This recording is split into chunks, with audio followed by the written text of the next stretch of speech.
We often treat early human migration as if it were a passive drift across continents. But what actually drives a population to leave everything they know, brave brutal, freezing conditions, and step onto a literal blank map? Recent archaeological evidence, ranging from fossilized footprints in ancient lakebeds to butchering grounds deep beneath modern wetlands, suggests early humans were navigating these harsh environments thousands of years earlier than traditional timelines allowed. These early groups navigated a landscape of shifting glaciers and vanishing food sources, adapting their survival strategies as they pushed into previously uninhabited frontiers. This was a continuous, unfolding rhythm of human movement, isolated groups charting multiple routes and hunting massive megafauna across the continent. That primal drive to push into extreme environments raises questions about the farthest reaches of Earth. Antarctica is the last place anyone expects to find traces of early exploration, yet modern satellite data has detected a massive geometric heat signature radiating from a region known as the Wilkes Land Anomaly, buried 2 miles beneath the East Antarctic ice sheet. This animation compares modern subglacial radar data with historical documents like the Oronce Finé map. Drawn centuries before modern exploration, the map appears to accurately trace the bathymetry and transantarctic mountains as they existed roughly 15,000 years ago. The mainstream scientific consensus holds that the heat signature is a natural tectonic shift or volcanic vent, and that these Renaissance maps are simply theoretical geographical errors that happen to resemble the landmass beneath the ice. Whether we are looking at an extraordinary geological coincidence or echoes of a forgotten civilization, the extreme southern continent forces us to confront the sheer scale of the mysteries still locked beneath the ice. When those sprawling global migrations finally paused, human energy shifted to physically altering the landscape. They began engineering structures so massive they still dominate our skylines today. We see this ambition in the immense scale and geometric precision of the pyramids of Giza. Completely isolated cultures managed to quarry, transport, and erect perfectly aligned multi-ton stone circles. And at sites like Baalbek, ancient engineers successfully elevated colossal stone blocks, some weighing up to a staggering 1,000 tons, into towering foundation walls.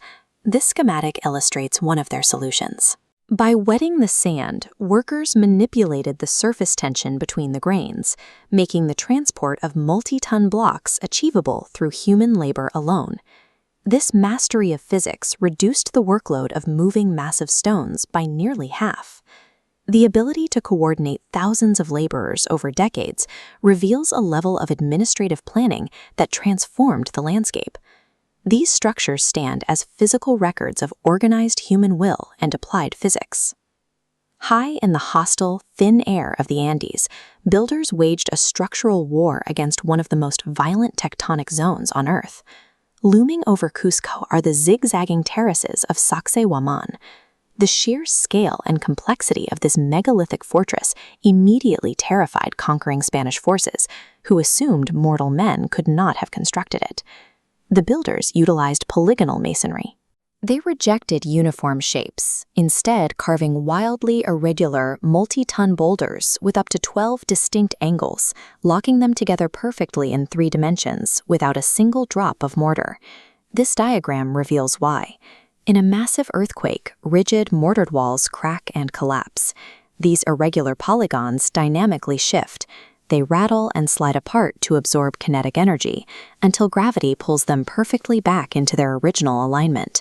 Mainstream archaeologists attribute these microscopic joints to painstaking trial and error pounding with river stones, but the complete lack of chisel marks on the smooth, pillowy faces has fueled alternative theories, suggesting that the ancient builders utilized geopolymers or caustic plant acids to temporarily soften and mold the stone. These indestructible, self-healing walls sit high in the Andes as a heavy mirror.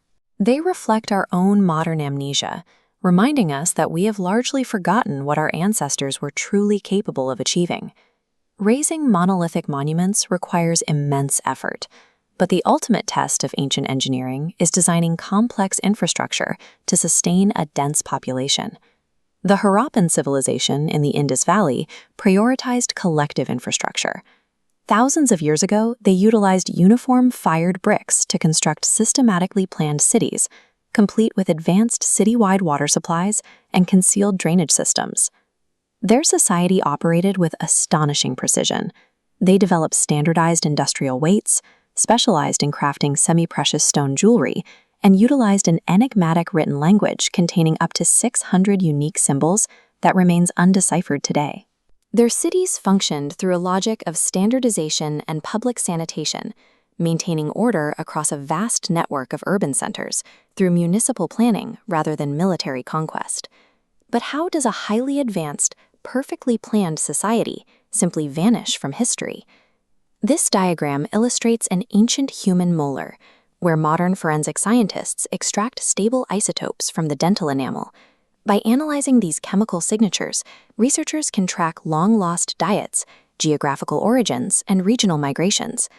Deeper inside the central pulp cavity, sections of nuclear DNA hold the genetic history of the individual.